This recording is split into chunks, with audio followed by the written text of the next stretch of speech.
We've all been going to school. Think of it. Everybody in this room, maybe you're still going to school, or you have been going to school, but we've all, at some point in our life, been going to school. Everybody in here, everybody outside. We know about schools. And schools, they play such an important role in our lives. I mean, they seem to be the key to happiness. A happy school life could make you a happy person. Now, what about your school life?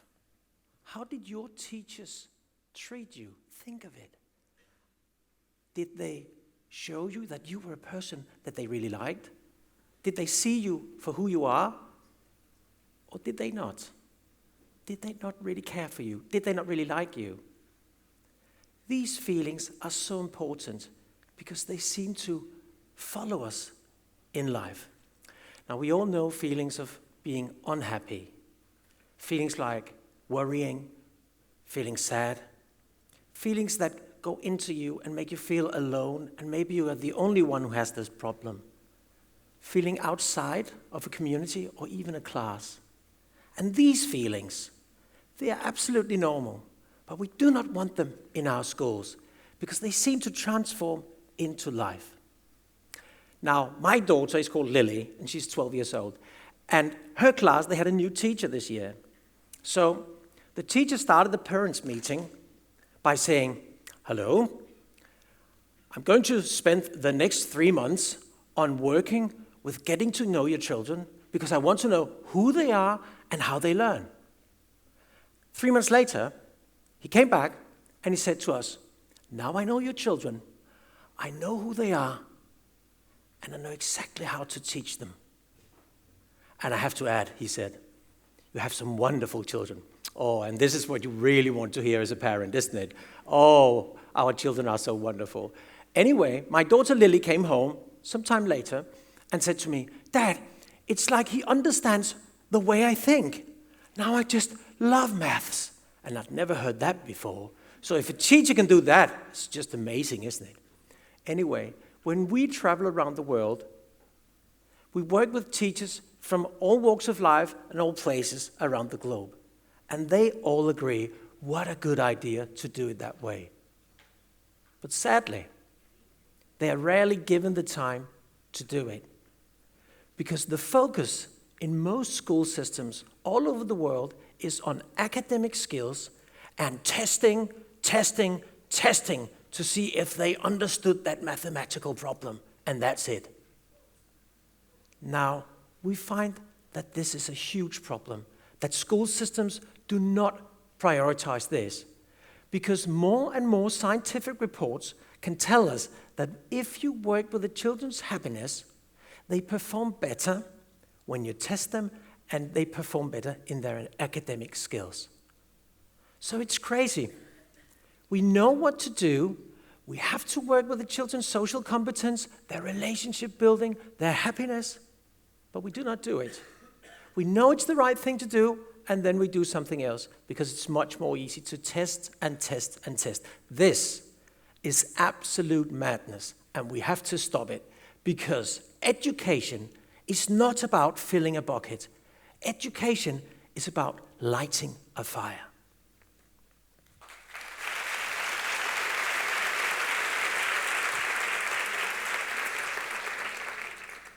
So let us just travel to the Nordic countries and investigate happiness in the cold north. What can we learn from these frostbitten Vikings? For many years, Finland, Norway, Sweden, and Denmark have ranked top in many world happiness reports. And many people in the Nordic countries makes fun about this, because on a rainy, cold November afternoon, it might seem like a joke. But it's not. There is actually some truth to it. We investigated the criteria behind the reports and found out that it actually really does make sense. One of the main criteria behind the report is to investigate the level of trust in a population. And we do have a high level of trust in the Nordic countries. We trust the state, we trust the government, we trust the school system, and in general, we simply just trust each other. A friend of ours from Spain lived a year in the Nordic countries, and we asked her, what is different here from other countries you've been to? And she answered that, well, one thing you notice immediately when you come to the Nordic countries is that when you go to a cafe, you're not afraid to leave your pram with a sleeping baby outside the cafe. And it really says a lot about the Nordic countries, and it says a lot about how trusting the Nordic people are.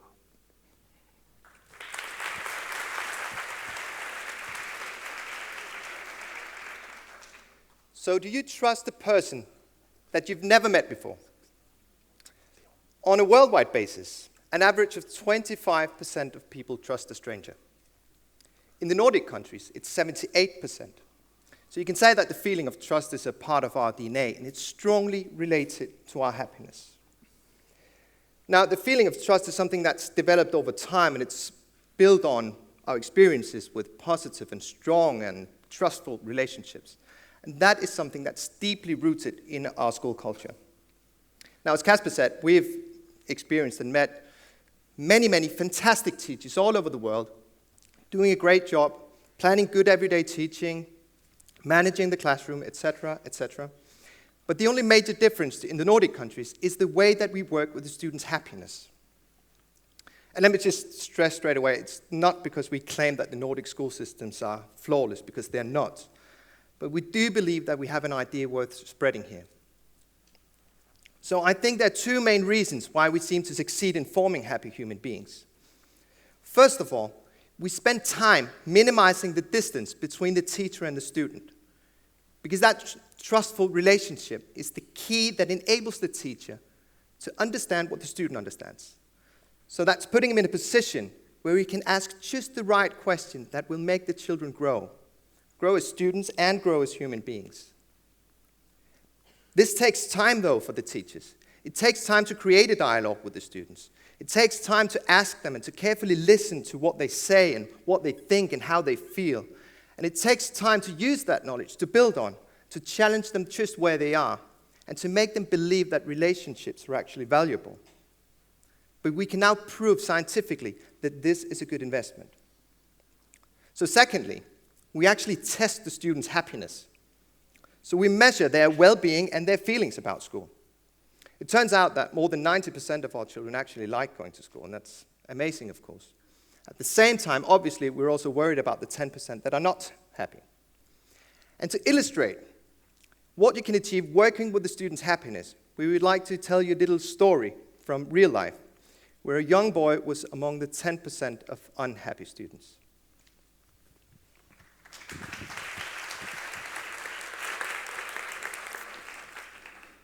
When I was a teenager, I lived a very normal family life.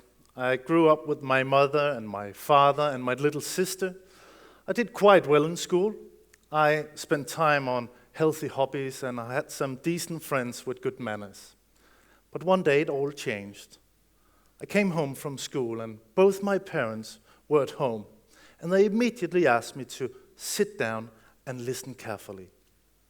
Then they told me that they were getting divorced, and I hadn't noticed anything, so my whole world just fell apart. Maybe I should just mention that today I'm totally okay again. Everything is back on track. But at the moment, it just seemed like a disaster. And I thought it was extremely unfair, and I got mad at my parents. So I started all kinds of stupid things just to make them angry. And it worked out pretty good. I started skipping classes from school. I came home later than I was told to. I started smoking cigarettes. And then I started hanging out with the bad company, especially Dennis and Brian, who were not known as the best kids on the block. One day, there was a party down at our school, and I was going there together with Dennis and Brian. And we were sitting 3 people on Brian's new moped. He got new mopeds all the time. I never really figured out how, but he did. So we came down to the school, and during the party, we thought that we needed a cigarette. So we went down to the smoking room at the school. Yeah, those were the days where you were allowed to smoke in the Nordic schools. but the rules said that you should be at least 12 years old to get into the smoking room. We don't do that anymore. We changed that, okay? But in the smoking room, we found all the other lads, and we were having a lot of fun when there was suddenly a big bang, and the door was kicked open, and into the room comes Simon. And with him, he has Joachim from my own class. And Simon, he was dragging Joachim in, holding his long ponytail. And then he shouted out loud that today is the day where Joachim is going to get a haircut. And then he showed us all a big pair of scissors. And unfortunately, he went over to me and said, "Come on, Rasmus, come on, cut his hair, do it." And I took the pair of scissors. I say, "Oh no, I don't want to. I can't do that. It's Joachim from my own class. I don't want to." But I knew I didn't have a chance, or a choice, sorry. So all the other guys were standing around me and shouting that I had to do it. So at last I just decided to go for it. So with shaking hands, I went over to Joachim. I grabbed his ponytail, and I was just about to cut his hair off when Michael, one of my teachers, enters the room and shouted, "Stop, stop, stop, it's enough," and I threw the scissor away. And I swear to God that Michael just looked me straight in the eyes, and he went over to me and took me on my shoulders and lifted me up in straight arms, and then he sat me down on a chair. And luckily, he sat down beside me and started talking to me, and he said a lot of clever things that I really needed to hear. First of all, he said to me that he'd noticed that since my parents divorced, I started spoiling so many things to myself and to a lot of other people. Then he mentioned that he actually knew the situation personally, because when he was a teenager, his parents also divorced, and he surely remembered all the feelings about it and how he blamed himself a lot of things in that matter. Then second of all, he said to me that he had seen this pattern with so many kids in that kind of sad situation, and he convinced me that my reaction was very normal. And then finally, he said something to me that I never thought I should hear from one of my own teachers. He said to me that when his parents divorced, he'd also started doing all kinds of stupid things. He started stealing in shops. He started skipping classes from school. He started lying to his own parents. And I just couldn't believe it. Michael, stealing and lying. I couldn't believe it. But all Michael's words went straight into my heart and to my brain, and it was exactly what I needed to hear. And that day I went home from school. I went straight up to my room and I sat down in my favorite chair. And here I started wondering what to do with my life. And all Michael's words were just swimming around in my head, and for the first time in my life I thought that maybe adults could be useful somehow.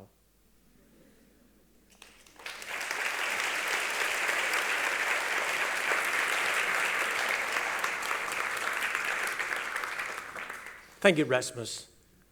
This is the way we work in the Nordic countries. I mean, teachers all over the world will say, "Oh, I know these feelings." But you have to understand that we spend time on minimizing the distance between the teacher and the student. Now, we do it because 150 years ago, the famous Danish philosopher Søren Kierkegaard, he wrote a text called The Art of Helping. And this has been massaged into the brains of teachers all over the Nordic countries. Now, Kierkegaard talks about working on 3 different levels. Level number 1 is to seek equality. So I want to convince Rasmus that he's okay, he's normal. There's nothing wrong with him, and other kids have the same feelings. So I want to seek equality.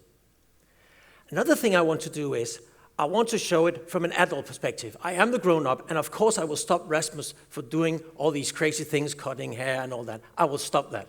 So I will stop him from doing this. So that's the grown-up perspective, you could say.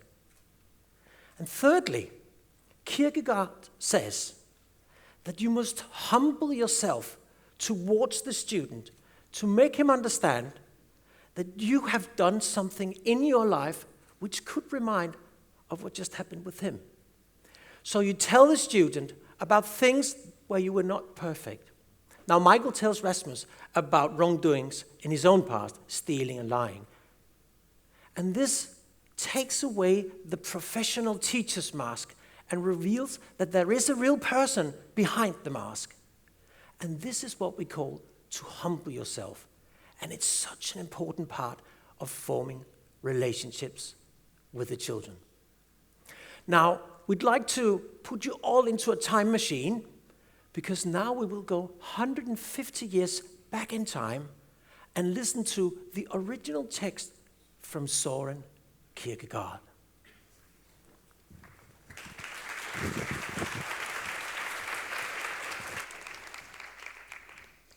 The art of helping. If one is truly to succeed in leading a person to a specific place, one must first and foremost take care to find him where he is and begin there. This is the secret in the entire art of helping. Anyone who cannot do this is himself under a delusion if he thinks he's able to help someone else. In order truly to help someone else, I must understand more than he. But certainly, first and foremost, understand what he understands. If I do not do that, then my greater understanding does not help him at all. If I nevertheless want to assert my greater understanding, then it's because I'm vain or proud. Then basically, instead of benefiting him, I really want to be admired by him. But all true helping begins with a humbling. The helper must first humble himself under the person he wants to help, and thereby understand that to help is not to dominate, but to serve. That to help is not to be the most dominating, but the most patient. That to help is a willingness for the time being to put up with being in the wrong and not understanding what the other understands.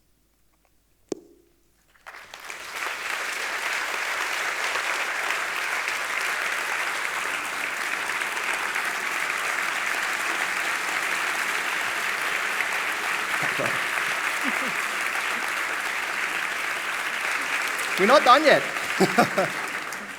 In a minute more. Relationships, probably the most important key to happiness.